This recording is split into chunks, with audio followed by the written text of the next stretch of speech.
Guys, magluto tayo ng baby oyster, ha? Yung baby oyster, soup siya.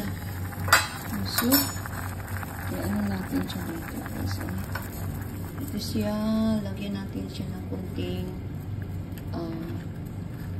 salted fish. So, ilagay na natin dyan. Okay. Then, pork.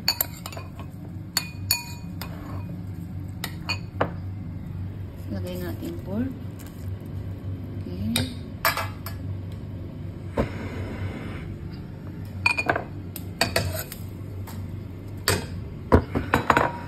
Kasi soup to siya.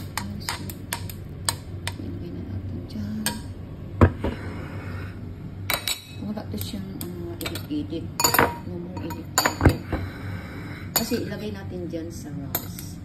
Okay, kain natin dito siya. So, anuhan na natin. Anuhin natin. Takpan natin sandali. Mga 1 minute. Then, ito lang sa dito. Nag-boiling-boiling, ha? Boiling-boiling. Huwag na natin i-overcook ang pork. So, ilagay na natin yung oyster. Ito.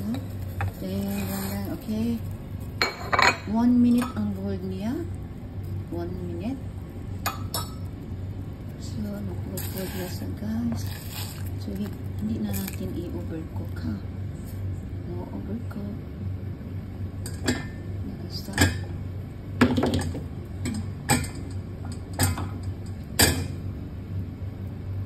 Guys, luto na ang ating sabaw. Yung sabaw dito, half chicken broth and water. So, ikaw na mag-estimate, basta half. Yun na yun. So, okay na siya.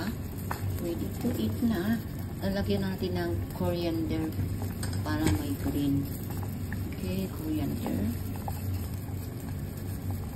So, ilagay na natin dito sa rice. Guys, ilagay natin sa rice.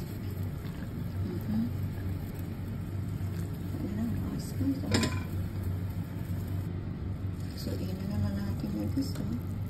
So, kailangan siyang sabaw kasi gusto niya ang sabaw. So, iyan na siya. O, diba? Sarap na yan. O, so, ano na natin ng okay. Well done. Ready to eat na si Busing.